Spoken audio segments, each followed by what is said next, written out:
오늘 하나님께서 저와 여러분에게 은혜 주실 본문 말씀은 요한계시록 14장 14절로 16절 말씀입니다. 또 내가 보니 흰 구름이 있고 구름 위에 사람의 아들과 같은 이가 앉았는데 그 머리에는 금멸관이 있고 그 손에는 이한 낫을 가졌더라. 또 다른 천사가 성전으로부터 나와 구름 위에 앉은 이를 향하여 큰 음성으로 외쳐가로되 내 낫을 휘둘러 거두라. 거둘 때가 이르러 땅의 곡식에 다 익었음도다. 하니 구름 위에 앉으신 이가 낫을 땅에 휘두르매 곡식이 거두어지니라. 아멘. 아멘. 오늘 본문 말씀의 배경은 이 세상의 역사적인 종말의 때를 말하고 있는데, 이는 마치 벼나 보리를 추수하는 듯한 추수의 모습을 그리고 있습니다. 여기서 추수하는 이는 바로 예수 그리스도이십니다. 예수님께서 땅을 향하여 낫을 휘둘러 추수하시는 장면입니다. 또 이 장면은 자연의 추수 모습을 비유한 영적인 추수를 표현한 것입니다. 마태복음 13장 24절에서 30절에 나오는 가라지 비유 중에서 주인이 이르되 가만두라, 가라지를 뽑다가 곡식까지 뽑을까 염려하노라. 둘 다 추수 때까지 함께 자라게 두어라.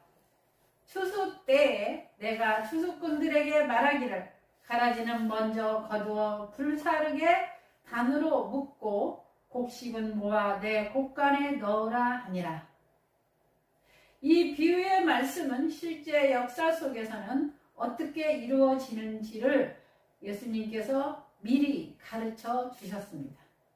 마태복음 24장 30절에서 31절에 보니 그때에 인자의 징조가 하늘에서 보이겠고 그때 땅의 모든 족속들이 통곡하며 그들이 인자가 구름을 타고 능력과 큰 영광으로 오는 것을 보리라.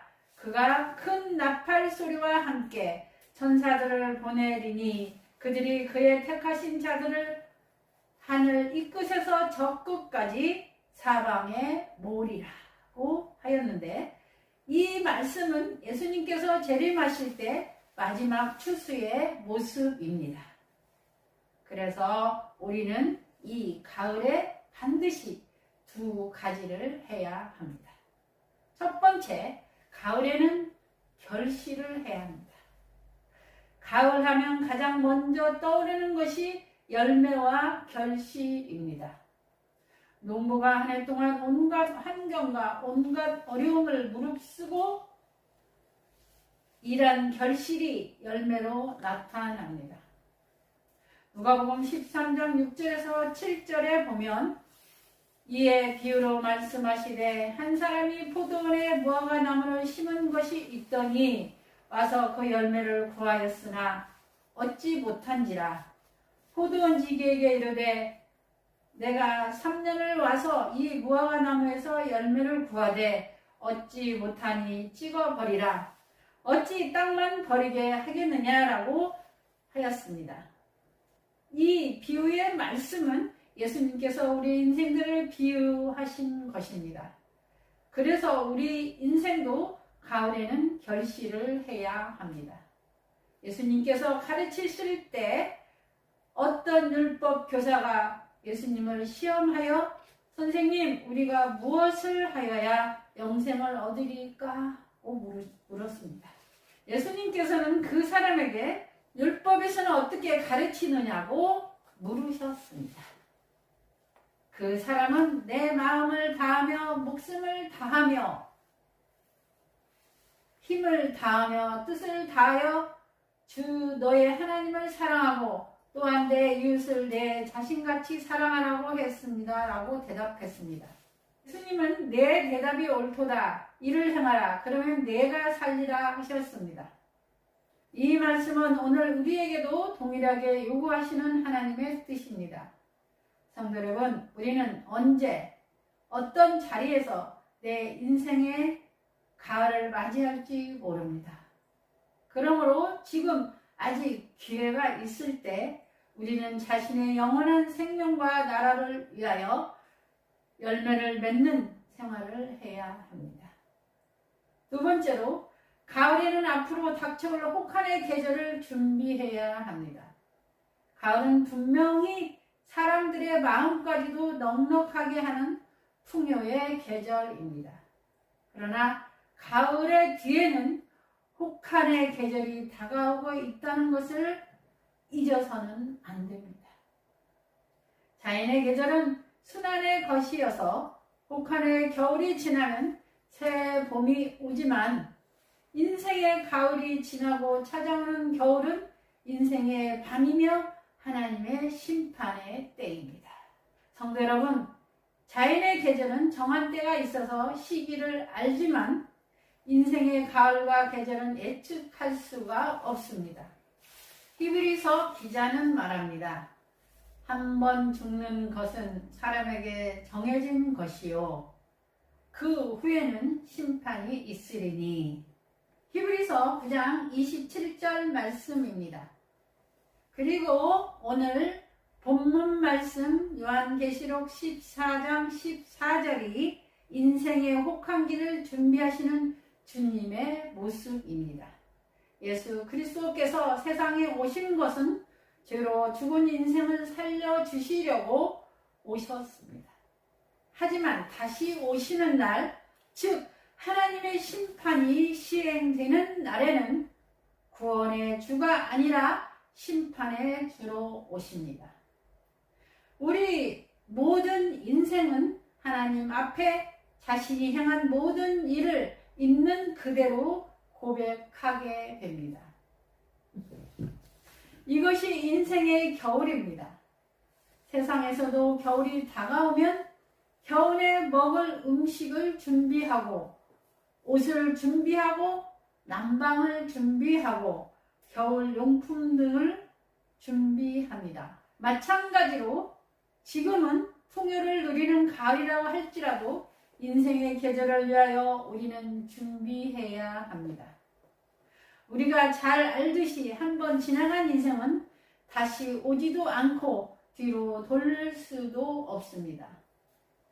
그래서 전도서 12장 1절에서 2절에서는 너는 청년의 때에 너의 창조주를 기억하라.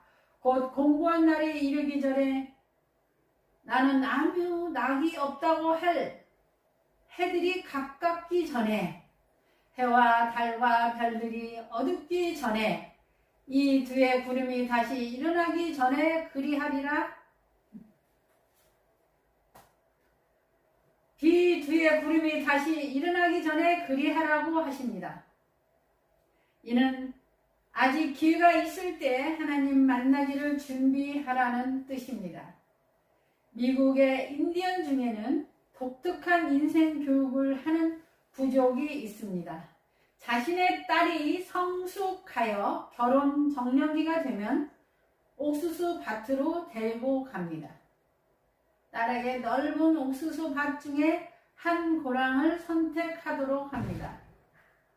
한 고랑을 선택하면 그 밭고랑 끝까지 가면서 자신이 생각하는 제일 좋은 옥수수를 한 개 따면 됩니다. 여기에 규칙이 따르는데 지나간 일은 절대 물러설 수 없고 일단 지나간 옥수수는 딸 수가 없습니다. 오직 자신 앞에 있는 것만 선택해서 딸 수가 있습니다. 그리고 옥수수를 딸 기회는 한 번뿐입니다. 더 좋은 옥수수를 발견했다고 하더라도 바꿀 수가 없습니다. 이 시험에서 거의 대부분의 아가씨가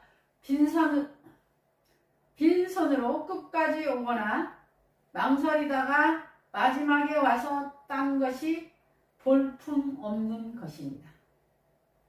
왜 그럴까요? 그 이유는 간단합니다. 좋은 옥수수가 눈에 띄어도 다음에 더 좋은 옥수수가 나타날 것 같은 기대감에 지나치다 결국은 그 많은 기회를 다 놓치고 빈손이 됩니다. 그리고 마지막에는 그 중에서라도 좋은 것을 딴 것이 볼품 없는 것입니다. 이 과정을 통하여 인디언들은 자기 딸에게 남편감을 잘 고르도록 가르쳤다고 합니다. 우리 인생도 비슷합니다. 어떤 것을 선택하고자 할 때 이거다 싶으면 저 앞에 더 좋은 것이 눈에 보이고 저거다 싶으면 그 앞에 있는 것이 더 좋아 보이기 마련입니다. 결국 시간과 기회에 쫓겨 선택의 폭이 좁아지게 되면 후회를 합니다. 제가 결혼이 늦어지니까 우리 친정엄마가 그랬어요. 비단 고르고 좋은 거 고르다가 나중에는 300 고른다고. 우리 인생도 비슷합니다. 어떤 것을 선택하고자 할 때 이거다 싶으면 저 앞에 더 좋은 게 눈에 보이고 저거다 싶으면 그 앞에 있는 것이 더 좋아 보이기 마련입니다. 결국 시간과 기회에 쫓겨 선택의 폭이 좁아지게 되면 후회를 합니다. 누가복음 12장 47절에서 48절에 보면 주님의 뜻을 알고도 준비하지 아니하고 그 뜻대로 행하지 아니한 종은 많이 맞을 것이요 알지 못하고 맞을 일을 행한 종은 적게 맞으리라. 무릇 많이 받은 자에게는 많이 요구할 것이요 많이 맡은 자에게는 많이 달라 할 것이니라는 말씀이 있습니다. 하나님께서는 우리 각자에게 맡기신 것을 달라고 요구하실 것입니다. 나 자신의 신앙이 지난해와 올해나 변한 것도 없고 성장한 것도 없다면 주님 만나는 것을 두려워해야 합니다. 그러므로 우리는 나에게 주어진 재능을 잘 사용하여 하나님의 영광을 위한 열매를 맺어야 하고 인생의 겨울은 준비해야 합니다. 말씀을 마치겠습니다. 우리에게 주어진 시간은 끝이 정해져 있습니다. 시간은 무한정 주어지지 않고 우리를 기다려 주지도 않습니다. 오늘 본문 말씀 요한계시록 14장 16절에서 구름 위에 앉으신 이가 낯을 땅에 휘두르매 땅의 곡식이 거두어지니라 고 하신 것은 때가 되면 지체 없이 심판이 시행됨을 보여주는 말씀입니다. 그래서 지금 주어진 시간이 가장 중요하고 지금 내게 주어진 일, 내가 할 수 있는 일이 가장 중요합니다. 다음 기회 혹은 내일은 내게 주어질지 주어지지 않을지를 알지 못하는 불확실한 시간입니다. 그래서 히브리서 3장 13절에서 오직 오늘이라 일컫는 동안에 매일 피차 건면하여 너희 중에 누구든지 죄의 유혹으로 안구하게 되지 않도록 하라고 하였습니다. 히브리서 9장 27절에서는 한 번 죽는 것이 사람에게 정해진 것이요 그 후에는 심판이 있으리니 라고 하였습니다.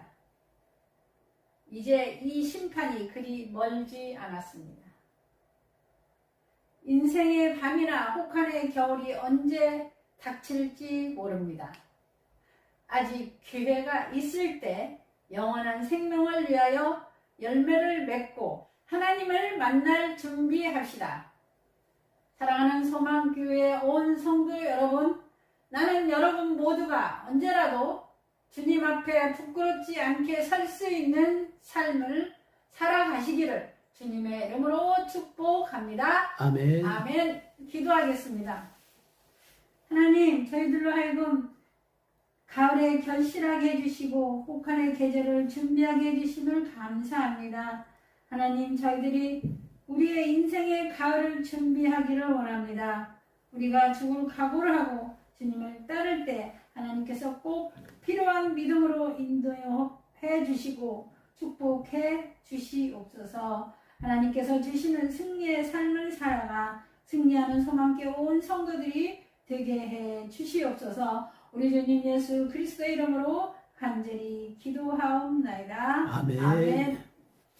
다 같이 일어나셔서 찬송가 271장 찬양하겠습니다. 이제는 억만 죄악 가운데서 나를 구원하시기 위하여 제물이 되신 예수 그리스도의 은혜와 하나님 아버지의 무한하신 사랑과 성령님의 감화감동으로 충만한 역사 교통하심이 여기 고개 숙인 신령들 머리 위에와 정바울 전도사, 정피터 집사, 유경의 사모, 조지은 집사, 정미아, 정일의 머리 위에 전 세계에서 주의 복음을 증거하기 위하여 하나님께서 택하신 일꾼들 머리 위에 이제부터 영원토록 함께 있을지어다. 아멘. 하나님께 영광과 찬송과 감사의 박수 돌려드리겠습니다.